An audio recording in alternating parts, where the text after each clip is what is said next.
Sejumlah kasus korupsi besar yang diusut Bareskrim Polri hingga kini belum tuntas pengungkapannya. Berdasarkan pantauan Indonesia Corruption Watch atau ICW, ada 7 kasus korupsi yang relatif besar mangkrak di Bareskrim Polri. Padahal kasus tersebut sudah masuk tahap penyidikan, namun tak juga P21 atau masuk tahap penuntutan. Kapolri Jenderal Polisi Badrodin memang mengakui banyak berkas kasus mega korupsi yang bolak-balik dari Bareskrim ke Kejaksaan. Nah, untuk upaya penuntasan kasus, Badrodin juga menyarankan agar Bareskrim berkoordinasi dengan KPK apabila menemukan kesulitan dalam penyidikan kasus korupsi. Apa sesungguhnya yang menjadi penyebab utama mangkraknya penuntasan berbagai kasus mega korupsi tersebut?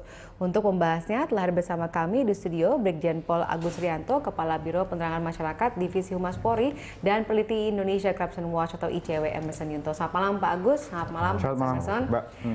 Ya, ini kita ke Pak Agus dulu sebagai yang bagian menangani permasalahan-permasalahan ini.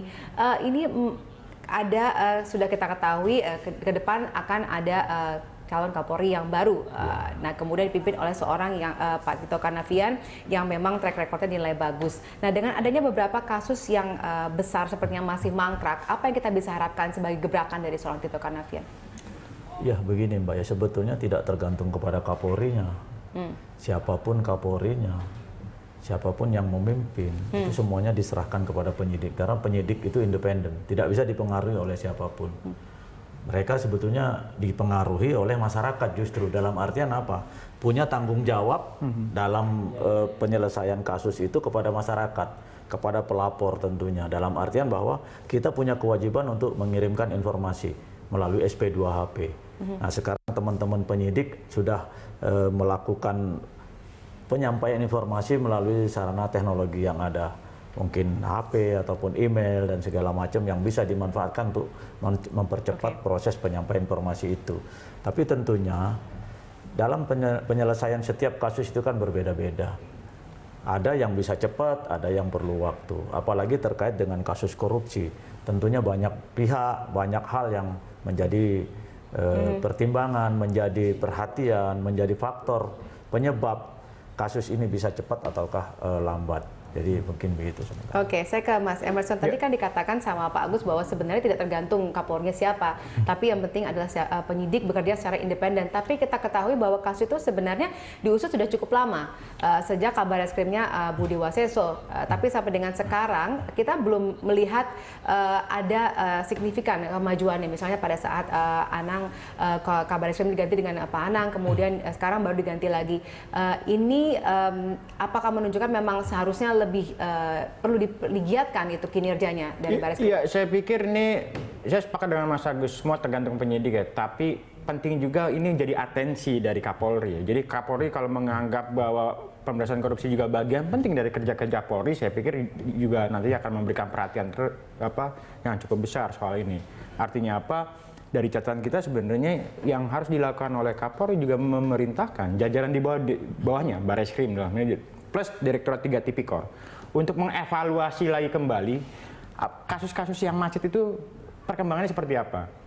Problemnya ada di mana? Apakah hanya bicara soal koordinasi antara kepolisian dengan kejaksaan, atau memang bukti-bukti tidak cukup kuat, atau ada hambatan-hambatan lain misalnya soal intervensi politik dan sebagainya. Karena evaluasi ini juga nanti akan menemukan solusi kira-kira seperti apa. Apakah misalnya polisi perlu melakukan kerjasama dengan KPK misalnya. Bahkan yang paling ekstrim, dalam kondisi-kondisi tertentu bisa saja kasus ini diambil alih oleh KPK. Kalau memang kasus ini misalnya dari aspek pembuktiannya tidak cukup sangat sulit gitu ya. Kemudian kedua membutuhkan biaya yang cukup besar misalnya dalam proses investigasi. Yang terakhir misalnya ya untuk mencegah intervensi-intervensi yang tidak perlu misalnya mungkin bisa diserahkan kepada KPK. Ya dari catatan kita dari 7 kasus besarnya memang cukup luar biasa ya. Artinya kasus sudah sampai ke penyidikan, beberapa sudah ditetapkan sebagai tersangka, tapi kok tidak maju-maju. Artinya apa? Ini harus jadi bagian evaluasi dari Kapolri baru nanti. Oke, nanti kita akan breakdown pada segmen berikutnya kasus tersebut, apa saja yang menjadi kasus besar itu. Nah, sekarang saya Pak Agus dulu, tadi katakan oleh Mas Emerson ada beberapa hal yang membuat permasalahan ini menjadi mangkrak di Polri. Salah satu misalnya ada intervensi politik. Nah, bagaimana kemudian kita bisa mengharapkan ini tidak bisa terjadi lagi di masa yang akan datang? Kalau dikatakan Mas Emerson, boleh-boleh saja Mbak. Memang beliau ini sebagai pemerhati, salah satu pengawas eksternal bagi Polri. kita terima kasih kepada teman-teman termasuk ICW, kemudian juga lembaga-lembaga lain yang selalu mengawasi Polri. Nah, itulah yang menjadi bagian daripada tugas bagi teman-teman penyidik. Minggu lalu, hari Kamis, Pak Kabar Eskrim yang baru, Pak Komjen Pol Aridono, beliau melalui Vikon sudah memberikan arahan kepada seluruh jajaran Direktur Reserse yang ada di seluruh Polda. Kebetulan saya mendampingi beliau, memberikan arahan kepada daerah-daerah, termasuk didampingi juga oleh Karo Wasidik, kemudian para direktur di Bareskrim itu memberikan arahan. Ya mudah-mudahan apa yang dikhawatirkan oleh masyarakat, banyak kasus-kasus yang mungkin lambat penanganannya, itu bisa segera dituntaskan. Kalau tadi dikatakan tidak pernah maju-maju, sebetulnya tidak juga.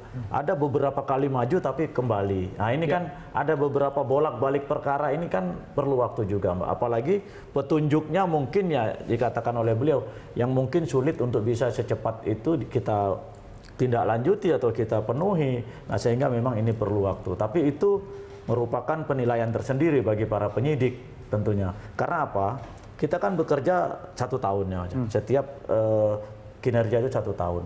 Manakala penuntasan kasus harus lewat pada tahun berikutnya, berarti kan itu menjadi hutang.